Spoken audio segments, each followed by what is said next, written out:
আসসালামু আলাইকুম দর্শক, অন্যান্য যে আলোচনায় আপনাদের সকলকে আমন্ত্রণ জানাচ্ছি। সুপ্রিয় দর্শক শ্রোতা মণ্ডলী, আপনি এই মুহূর্তে আমাকে যে যেখান থেকে দেখছেন এবং পরবর্তী যে যেখান থেকে দেখবেন, আপনাদের সকলকে জানাই আমি আমার প্রাণঢালা অভিনন্দন এবং শুভেচ্ছা এবং কৃতজ্ঞতা প্রকাশ করি সার্বক্ষণিক আমার পাশে থেকে আমাকে উৎসাহ প্রদানের জন্য। এতক্ষণে হেডলাইন এবং ব্যানার দেখে আপনাদের চিন্তা করছেন শেখ হাসিনা কি ভয়ঙ্কর বার্তা দিলেন। জি ভাই, শেখ হাসিনা একটা ভয়ঙ্কর বার্তা দিয়েছেন। তবে এই বার্তার মধ্যে তার আগে আমি বলবো যে বার্তা দেওয়ার পেছনে, আগে এবং পেছনে সব জায়গায় আপনার সহায়ক ভূমিকা পালন করেছে আমাদের তৃণমূল কর্মী ভাই বোনেরা। মানে আমাদের নেত্রী জননেত্রী শেখ হাসিনা তিনি বুঝতে পেরেছেন যে তার ভাইয়েরা, তার সন্তানরা, তার সহযোদ্ধারা কেউ শেখ হাসিনা বিহীন আওয়ামী লীগ চায় না, কেউ শেখ হাসিনা বিহীন বাংলাদেশ চায় না। আর যার কারণে তৃণমূল যে কর্মী সমর্থক ভাই বোন আছেন তারা বুক চিতিয়ে রাস্তায় সেনাবাহিনী, পুলিশ, বিডিআর, র্যাব, সরকারের সমস্ত যন্ত্রকে উপেক্ষা করে মিছিল মিটিং করে যাচ্ছেন। এটাতেই আমাদের নেত্রীকে আরো বেশি সাহসী করে তুলছে। কারণ হচ্ছে আমাদের নেত্রী সঠিকভাবেই নির্ধারণ করতে পারছেন, বুঝতে পারছেন যে দেশ নেত্রীকে চায়। এই দেশ, এই বাংলাদেশ জননেত্রী শেখ হাসিনার হাতেই নিরাপদ। এই দেশের জনগণ শেখ হাসিনার হাতেই নিরাপদ। এই দেশটা, পুরো দেশটা, সবকিছুই শেখ হাসিনার হাতে নিরাপদ। সেটা যেমন আমার নেত্রী জানেন, তেমন আমাদের তৃণমূল কর্মী বৃন্দ জানেন। সুতরাং আপনাদের সবাইকে আমি আমার আন্তরিক অভিনন্দন এবং স্যালুট জানাই। আমরা যারা বিদেশে বসে আছি আমরা লম্বা লম্বা কথা বলছি, এটা ভাই আমি অস্বীকার করতে রাজি নেই। আমরা বলছি, আমরা বলতেই থাকবো এভাবে, কিন্তু মূল কাজটা করছেন আমাদের তৃণমূলের ভাই বোনরা, আমাদের তৃণমূলের কর্মীরা। আপনারা ভাই বাংলাদেশের বীর। 71-এ যেমন মুক্তিযোদ্ধারা এসে দেশ স্বাধীন করে দিয়েছিলেন, আপনারাও সেম। তাই আপনাদের প্রতি সশস্ত্র কৃতজ্ঞ এবং সম্মান জানাই। তো আসুন যে শেখ হাসিনা কি বার্তাটা দিলেন। আজকে হিন্দুস্তান টাইমসে একটি আর্টিকেল একটা বিশাল নিউজ ছাপা হয়েছে, যেটা সারা বিশ্বে আলোড়ন তৈরি করছে। অলরেডি বিভিন্ন জায়গায় আলোচনা হচ্ছে। তো সেখানে শেখ হাসিনা যেই বার্তাটা দিয়েছেন, ওনাকে যা বলা হয়েছে, যা জিজ্ঞেস করা হয়েছে, তার মধ্যে থেকে ওরা যে হেডলাইনটা করেছে নিউ ইয়র্ক টাইম, এই যে আমার পেছনে যেটা দেখছেন নিউ ইয়র্ক টাইম বলতে সরি হিন্দুস্তান টাইমসের, সেখানে ওরা আর্টিকেলটা করেছে যে অনুপস্থিতি মানেই নীরবতা নয়, খুব শীঘ্রই বাংলাদেশে ফিরবো জননেত্রী শেখ হাসিনা, এটা সরাসরি বলেছেন এবং এখানে কোনো ভুল নেই। তো পুরো আর্টিকেলটা বিশাল বড়, এটা বাংলায় পুরোটা করে বা বললে এটা প্রায় আধা ঘন্টার উপরে লাগবে। আমি আপনাদের কিছু চুম্বক অংশ দিচ্ছি। যেমন নেত্রীকে ওরা প্রশ্ন করেছিল যে স্বদেশ প্রত্যাবর্তন, 1981 সালের স্বদেশ প্রত্যাবর্তন সেই স্মৃতি উনি বলেছেন যে 17ই মে আমরা আমরা মানে আমি যে রণনীতি শেখ হাসিনা তিনি বাংলাদেশের স্বদেশ প্রত্যাবর্তন করেছিলেন, সেই দিনও তৃণমূল কর্মীরা ওনার পাশে ছিলেন, তারাই ওনাকে রিসিভ করে নিয়েছিলেন, তারাই তাদের আন্তরিকতা, সাহসিকতার মাধ্যমে ওনার নিরাপত্তা নিশ্চিত করেছিলেন। এর পরের প্রশ্নটাতে উনি বলছেন যে ফেরার সময়টা নির্দিষ্ট নয়। নির্দিষ্ট নয় বলতে উনি বলছেন ফেরার সময়টা যে কালকে ফিরছি পরশু ফিরছি না, একটা টাইম লিমিট দিয়েছেন, যেটা 6 মাসের একটা টাইম লিমিট দিয়ে দিয়েছেন। সেটা বলছেন শেখ হাসিনা বলেন তার দেশে ফেরার বিষয়টি কোনো নির্দিষ্ট তারিখের উপর নির্ভর করছে না। মানে ওনার নির্দিষ্ট তারিখ বলেনি যে কালকে এই ওই মাসের অমুক তারিখ, উনি 6 মাস বলেছেন। 6 মাস মানে 6 মাস কংক্রিট, এটা বলতে পারেন। এবং উনি বলেছেন যে বাংলাদেশের গণতান্ত্রিক পরিবেশ, মত প্রকাশের স্বাধীনতা, রাজনৈতিক অধিকার এবং আইনের শাসন প্রতিষ্ঠার জন্য আমরা কাজ করে যাচ্ছি। তিনি দাবি করেন এটি শুধু তার ব্যক্তিগত প্রত্যাপনের বিষয় নয়, বরং দেশের স্বাধীনতা, সার্বভৌমত্ব এবং জনগণের কল্যাণের সঙ্গে জড়িত। তিনি আরো বলেন দেশের মানুষকে ঐক্যবদ্ধ করে আমরা খুব দ্রুতই সেই লক্ষ্যে ফিরব। তার পরের প্রশ্নটা যাতে ছিল সেখানেও তিনি উত্তর দেন আমার অনুপস্থিতি মানে নীরবতা নয়। আমি একটি বিষয় সুস্পষ্ট বলতে চাই, আমার অনুপস্থিতি মানে আমার নীরবতা নয়। তিনি দাবি করেন দেশের জন্য তিনি প্রতিনিয়ত লড়াই করছেন আন্তর্জাতিক কূটনৈতিক পর্যায়ে, আন্তর্জাতিক আইন, বৈশ্বিক গণমাধ্যম সক্রিয়ভাবে কাজ করছেন। তিনি আরো বলেন আমি 19টি হত্যা চেষ্টা থেকে বেঁচে গেছি, কিছুই আমাকে থামাতে পারেনি। এবং শেষে তিনি ঘোষণা দেন আল্লাহ আমাকে বাঁচিয়ে রেখেছেন, তাই খুব শীঘ্রই আমি বাংলার মাটিতে ফিরব, যেটা তিনি বলেছিলেন 6 মাসের ভেতরে ফিরবে।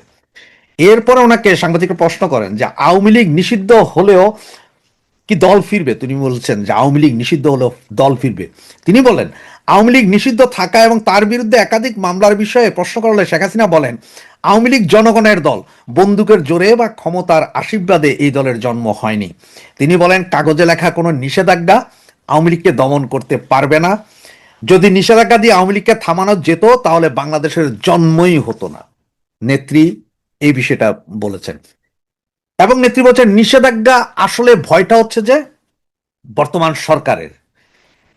সেখানে উনি যেটা বলেছেন যে শেখ হাসিনা বলেন যারা আওয়ামী লীগকে নিষেধাজ্ঞাকে স্থায়ী মনে করে তারা ইতিহাস জানে না। তিনি বলেন এই নিষেধাজ্ঞা আসলে ক্ষমতাসীনদের ভয়কে প্রকাশ করে। তার অভিযোগ আওয়ামী লীগ যদি সংগঠিত গণতান্ত্রিক রাজনীতি করতে পারে তাহলে রাষ্ট্রবিরোধী কার্যক্রম চালিয়ে যাওয়া কঠিন হয়ে পড়বে বলেই এই নিষেধাজ্ঞা দেওয়া হয়েছে। তিনি দাবি করেন এখনো লক্ষ লক্ষ সমর্থক, হাজার হাজার নেতাকর্মী বাংলাদেশে আছেন যারা হামলা, মামলা, বড় নির্যাতনের মধ্যে ঐক্যবদ্ধ আছে। যেটা প্রথমেই বলেছি যে ওনার প্রথম শক্তি হচ্ছে যে তৃণমূল। তৃণমূল বলতে সমস্ত তৃণমূল যারা এই মুহূর্তে হামলা, মামলা, হত্যা, নির্যাতন, বাবা মা হারা হয়ে এখনো জননেত্রী শেখ হাসিনার জন্য লড়াই চালিয়ে যাচ্ছেন, তাদের শক্তি ওনার শক্তি। আমি প্রথমে যে কথাটা বলেছিলাম উনি সেম সেই কথাটাই বলেছেন। এবং সর্বশেষ ওনাকে যে প্রশ্নটা করা হচ্ছে মাইনাস আওয়ামী লীগ বিষয়ে, উনি যা বলেছেন সেটা হচ্ছে যে দলের কিছু নেতা শেখ হাসিনাবিহীন আওয়ামী লীগ গ্রহণযোগ্য হতে পারে বলে মন্তব্য করেছেন। সে বিষয়ে তিনি বলেন সাংবাদিকদের প্রশ্ন ছিল যে দলের কিছু নেতা শেখ হাসিনাবিহীন আওয়ামী লীগ গ্রহণযোগ্য হতে পারে বলে মন্তব্য করেছেন, সেই ব্যাপারটা উনি বলেন। তিনি বলেন দলের আদর্শিক কর্মীরাই নেতৃত্ব নির্বাচন করবেন এবং দল সংস্কার বা সমন্বয় একটি চলমান প্রক্রিয়া। তিনি আরো বলেন আওয়ামী লীগের সঙ্গে যুক্ত কিছু ব্যক্তির বিরুদ্ধে অভিযোগ উঠতে পারে কিন্তু দল কখনো অন্যায়কে প্রশ্রয় দেয়নি। তার মানে আওয়ামী লীগের কিছু নেতা যদিও চান কিন্তু তৃণমূল কর্মীরা বা আম জনগণ যাকে বলি তারা কখনো অন্যায় করেনি, তারা কখনো অন্যায়কে প্রশ্রয় দেয়। তারাই সিদ্ধান্ত নিবে আওয়ামী লীগ কে চালাবে। সুতরাং পুরো এটা আপনারা যদি চান তাহলে হিন্দুস্তান টাইমসে আপনারা জাস্ট গুগলে লিখতে পারেন শেখ হাসিনা উইথ হিন্দুস্তান টাইমস, পুরো আর্টিকেলটা ইংলিশে পাবেন, সেটা বাংলায় ট্রান্সলেট করে দেখতে পারেন। এছাড়াও হয়তো অন্যান্য অনেক পত্রিকা এই মুহূর্তে চলেও আসতে পারে, সেইখান থেকে আপনারা দেখে নিতে পারেন এবং এটা পড়ে নিতে পারেন। সুতরাং আমরা সকলে ঐক্যবদ্ধ হওয়া দরকার। নেত্রী যেটা বলছেন যে আমাদের ঐক্যবদ্ধ শক্তি সবকিছু করে দিবে। আমরা আরো যত বেশি সুসংগঠিত হব, যত বেশি ঐক্যবদ্ধ হব, তত বেশি আমরা শেখ হাসিনাকে 6 মাস আগেই বাংলাদেশে প্রত্যাবর্তন করানোর শক্তি এবং সাহস রাখি। এই বিশ্বাস আমার যেমন আছে, নেত্রীর আছে, এই বিশ্বাস তৃণমূল কর্মীদেরও আছে। আমরা সবাই বাংলাদেশ আওয়ামী লীগের কর্মী। আমাদের একমাত্র নেতা বা একমাত্র নেত্রী বঙ্গবন্ধু কন্যা জননেত্রী শেখ হাসিনা। জয় বাংলা, জয় বঙ্গবন্ধু।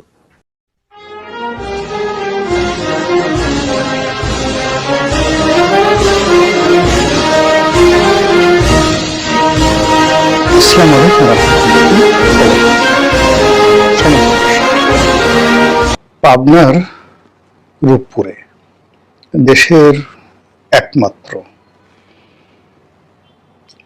যে পারমাণবিক বিদ্যুৎ কেন্দ্র, যেখান থেকে প্রায় 2500 মেগাওয়াট বিদ্যুৎ আমরা পেতে যাচ্ছি এবং কোন রকম বিরতি ছাড়া এক নাগারে 60 বছর 60 ইয়ার্স এই বিদ্যুৎ কেন্দ্র থেকে আমরা বিদ্যুৎ পাব। প্রাথমিক যে ইনভেস্টমেন্ট আকাশচুম্বী, প্রায় 1,12,000 কোটি টাকা, কিন্তু পার ইউনিট হিসেবে যদি ধরা হয় এবং আগামী 60 বছরের যে মুদ্রার অবমূল্যায়ন বা অতিমূল্যায়ন ধরা হয়, ডেপ্রিসিয়েশন ধরা হয়, তাহলে এই বিদ্যুৎ যতটা সস্তা, একেবারে পানির মতো, মানে সোলার পাওয়ারের যে বা জলবিদ্যুতের যে খরচ তার চাইতে অনেক অনেক কম। এবং সেক্ষেত্রে আগামী 60 বছরের ক্যালকুলেশন যদি করেন তাহলে 1,10,000 কোটি টাকা, এটাকে মনে হবে তেজপাতা, কোনো টাকাই না।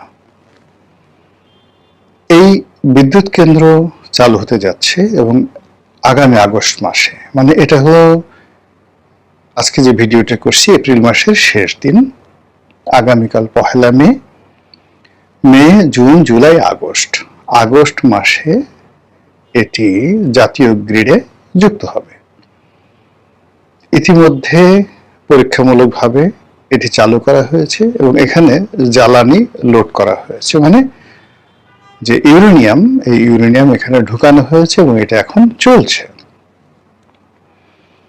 সবকিছু যদি স্বাভাবিক থাকে তাহলে সারা পৃথিবীর বুকে 33তম গর্বিত রাষ্ট্ররূপে, যাদের দেশে পরমাণু চালিত বিদ্যুৎ কেন্দ্র রয়েছে, পৃথিবীর কতগুলো দেশ রয়েছে জাতিসংঘের সদস্য, তাদের মধ্যে 33টি দেশের মাত্র এই গৌরবোজ্জ্বল স্থাপনা আছে, তাদের মধ্যে বাংলাদেশ অনুপ্রবেশ করতে যাচ্ছে।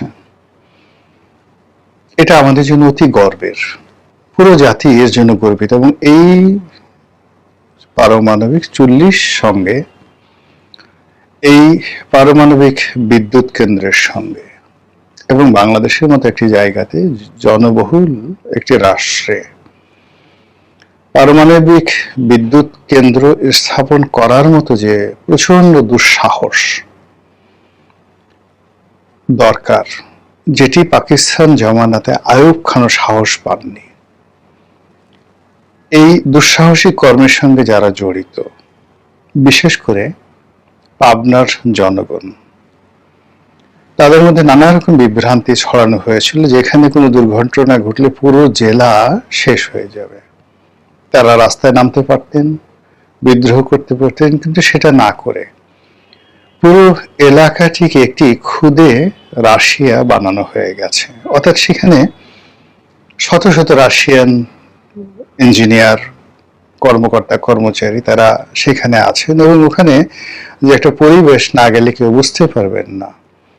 রাশিয়ান লোক স্বামী স্ত্রী রাস্তায় আলু কিনছে, পেঁয়াজ কিনছে, বাংলা ভাষায় কথা বলছে। বাঙালিরা, সেই রূপপুরের যারা বাঙালি, তারা আবার অনেকে রাশিয়ান ভাষা শিখে গেছে। একটা বৃহত্তম নয়, প্রধানতম পরাশক্তির সঙ্গে আমাদের এই যে একটা বন্ধন, পারমাণবিক বন্ধন, এটি আগামীতে আমাদের যে কেবলমাত্র যে বৈদ্যুতিক বা জ্বালানি সংকট মোকাবেলা অথবা জ্বালানি নিরাপত্তার বাইরেও আমাদের সঙ্গে রাশিয়ার এই বন্ধন আমাদের সামগ্রিক যে দেশের কৌশলগত নিরাপত্তা, এই ক্ষেত্রে একটা মাইলস্টোন স্থাপিত হয়ে গেল। ফলে যারা এই ঘটনার সঙ্গে জড়িত তাদের প্রতি কৃতজ্ঞ। আল্লাহ তাদের রহমত দান করুন, বরকত দান করুন এবং তাদের ভুল ভ্রান্তি মাফ করে দিয়ে তাদেরকে যার যার অবস্থানে তারা ভালো থাকুন, এই প্রার্থনা করছি। এই কাজের সঙ্গে খোলামেলা বলতে গেলে, যদি আপনি ধরেন, বহু মানুষ এর সঙ্গে জড়িত। 1967-এ যখন আইয়ুব খান ক্ষমতাতে, তখন এখানে একটা পারমাণবিক এরকম বিদ্যুৎ কেন্দ্র স্থাপন করার জন্য একটা মাস্টার প্ল্যান তারা নিয়েছিল এবং ভূমি জরিপ থেকে শুরু করে আর অনেক কিছু কিন্তু সেই জমানায় হয়েছিল। পরবর্তী যে সরকারি ক্ষমতা এসেছে, প্রতিটি সরকারের সময় এই ফাইলগুলো চলতেছিল এবং কোনো সরকার এটাকে বাতিল করেনি। This is the positive.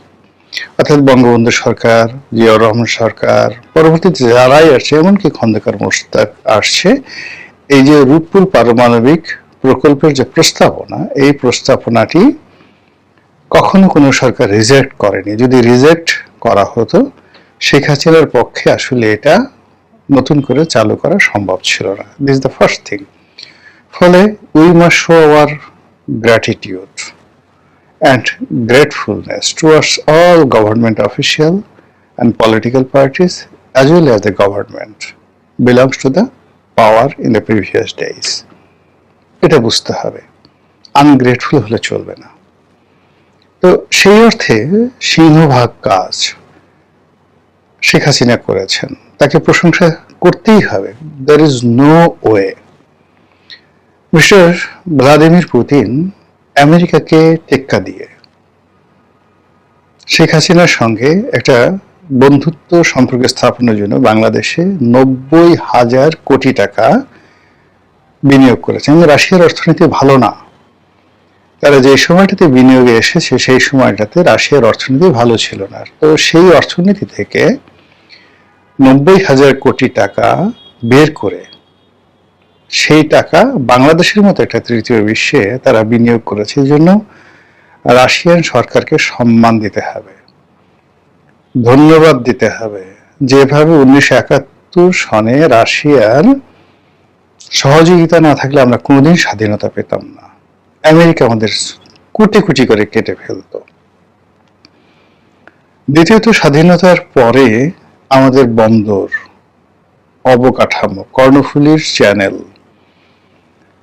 এবং মংলা বন্দরের চ্যানেল, সেখানে মাইন পুঁতে যেভাবে রেখেছিল, আমরা জিন্দিগিতে আমাদের নিজস্ব টেকনোলজি, এমনকি ভারতের টেকনোলজি দিয়েও আমরা আজ পর্যন্ত, মানে আজকে 50 বছর পর্যন্ত আমরা সেই বন্দরকে ব্যবহার করতে পারতাম না।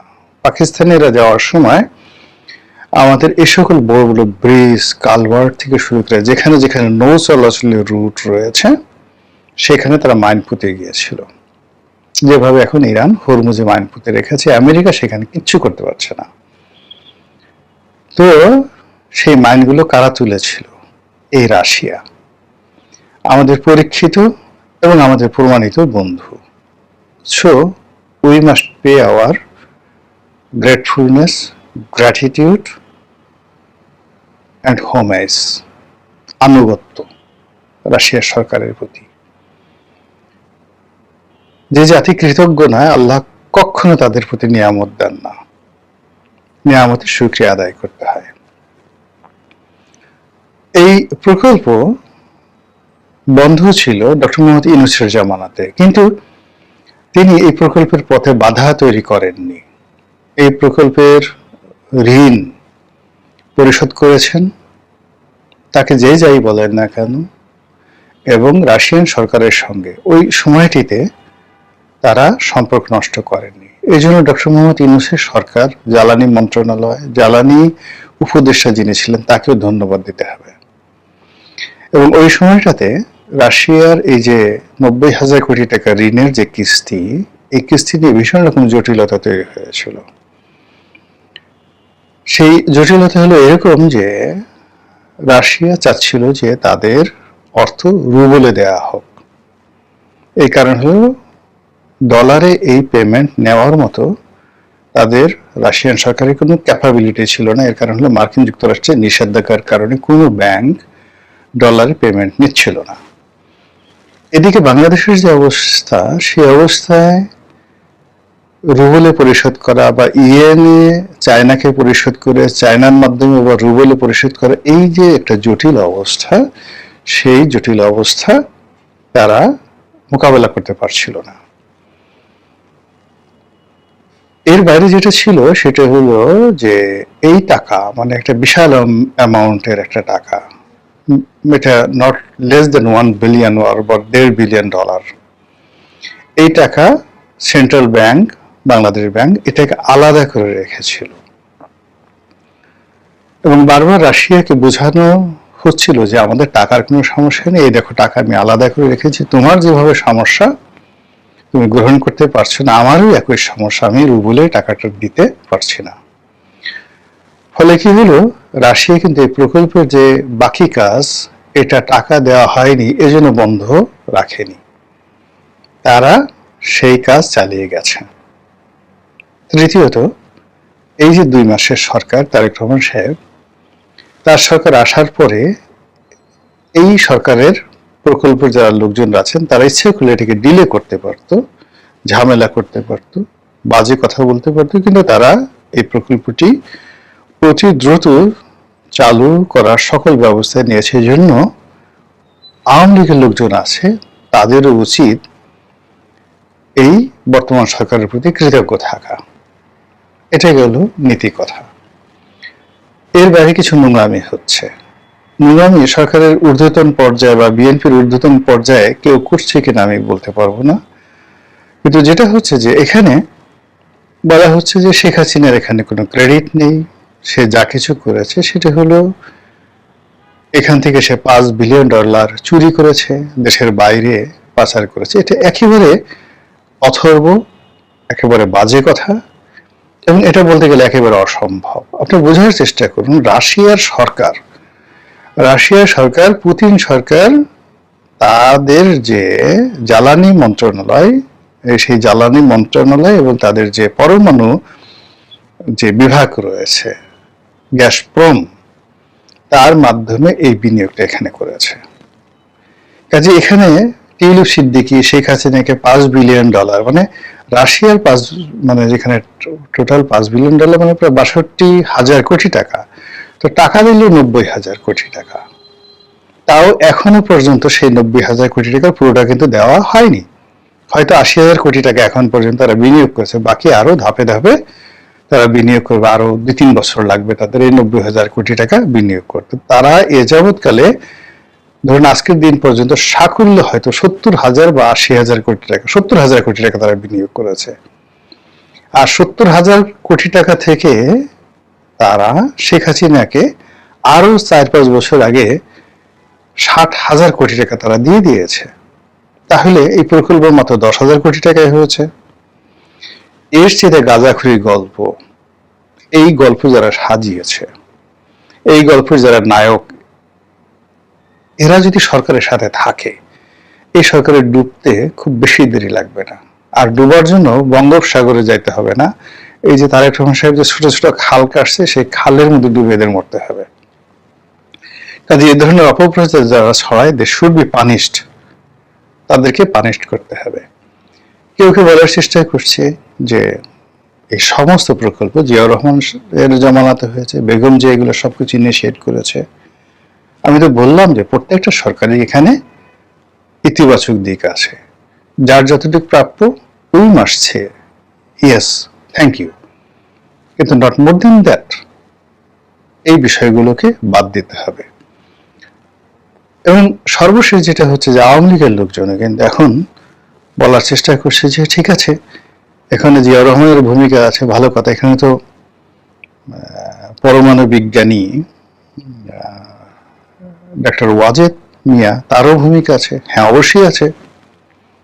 এই কারণ হলো বাংলাদেশ আণবিক শক্তি কমিশনের তিনি চেয়ারম্যান ছিলেন, তিনি সেখানকার প্রধান বৈজ্ঞানিক ছিলেন, তার সঙ্গে বেগম জিয়ার ভালো সম্পর্ক ছিল, তার সঙ্গে শহীদ প্রেসিডেন্ট জিয়াউর রহমানের ভালো সম্পর্ক ছিল, এবং তিনি এই সমস্ত দলবাজির মধ্যে কোনোদিন ছিলেন না। He was a very straightforward man. বাংলাদেশে মানে যদি ডক্টর ওয়াজেদ মিয়া, মানে উনি যদি বাংলাদেশে জন্ম না নিয়ে আমেরিকাতে জন্ম নিতেন বা ইংল্যান্ডে জন্ম নিতেন, তাহলে একটা নতুন ইতিহাস তৈরি হতো। দ্বিতীয়ত হলো যে তার যে মেধা যোগ্যতা ছিল, ওটা বাংলাদেশ আণবিক শক্তি কমিশনের যে কার্যবিধি, কার্যপ্রণালী, এটা খুব সীমিত ছিল, ফলে তিনি হয়তো আরো ভালো করতে পারতেন। তার মেধা এবং যোগ্যতা যদি দেখতে হয়, তাহলে তিনি যখন ফজলুল হক হলের ভিপি ছিলেন, এই ওয়াজেদ মিয়া, এবং তখন ছাত্রলীগের নেতা ছিলেন, তখন সেই বিশ্ববিদ্যালয়ের যে ফুটবল টিম, সেই ফুটবল টিমের তিনি প্রধান ছিলেন। তার যে এই সম্ভবত আমাদের বর্তমান স্পিকার মেজর হাফিজের সমপর্যায়ের, হাফিজ সাহেবও ফুটবল খেলতেন। এরকম অনন্য সাধারণ একজন মানুষ, তিনি এই পরমাণু শক্তি কমিশনে ছিলেন, দীর্ঘদিন ছিলেন। কাজেই তার অবদান এই পরমাণু বিদ্যুৎ কেন্দ্রে থাকবে, এবং এটা অস্বীকার করার কোনো উপায় নেই। আবার এটা নিয়ে বগল বাজারের কোনো দরকার নেই। এখন হঠাৎ করে আওয়ামী লীগের জামানাতে শেখ হাসিনা যখন প্রধানমন্ত্রী, তখন তো মাননীয় প্রধানমন্ত্রী সেই জামানাতে একবারও বলেনি আমার স্বামীর এখানে কর্তৃত্ব ছিল, আমার স্বামীর অনুপ্রেরণাতে আমি আজ এখানে এসেছি, তিনি তো সেই কথা বলেননি। তা আওয়ামী লীগের লোকদের এখন এত দরদ আসলো কেন ওয়াজেদ মিয়ার সম্পর্কে? এরকম অনেক কিছু হচ্ছে। আমাদের বক্তব্যটা হলো যে ওরকম নবজাতক শিশু হলেও ঘরে আমরা একদম চুমা দিতে দিতে তাকে মেরেই ফেললাম। এটা খুব খারাপ জিনিস। আমাদের গর্বের যে একটা বস্তু যেটা হয়েছে, এটাকে আমাদের ধারণ করতে হবে। একইভাবে আমরা শেখ হাসিনার জামানাতে আকাশে স্যাটেলাইট পাঠিয়েছিলাম, ওটা ওই সময়টিতে খুব একটা যাকে বলে 800 কোটি টাকা খরচ করে বঙ্গবন্ধু স্যাটেলাইট পাঠানো হয়েছিল। এখন না হয় সেটা পরিবর্তন করে জিয়াউর রহমানের নামে করা হোক, তারেক জিয়ার নামে করা হোক, বেগম জিয়ার নামে করা হোক, ডাজ নট ম্যাটার, কিন্তু ওটা যদি ভায়াবল হয়, আমি এখন পর্যন্ত আই এম নট এক্সপার্ট, আমি এখন পর্যন্ত বলতে পারছি না যে যে শেখ হাসিনার যে স্যাটেলাইট প্রকল্পটি ছিল, যার মাধ্যমে ইন্টারনেট এবং প্রযুক্তির ক্ষেত্রে আমরা একটা নিজেদের গেটওয়ে তৈরি করে ফেলেছিলাম। আমাদের যে টেলিভিশনগুলো, আমাদের যে টেলিফোন কোম্পানিগুলো, আমরা যে ব্যান্ডউইথ ব্যবহার করতাম, সেক্ষেত্রে নাকি একটা নতুন দিগন্ত উন্মোচন করেছিল। এবং এই প্রকল্পটি রাষ্ট্র বিনিয়োগ করেছিল, কিন্তু অপারেটর ছিল সালমান এফ রহমান। এটা আমার কাছে ভালো মনে হয়নি। এনিওয়ে, এখন সেই প্রকল্পটি কি অবস্থায় আছে,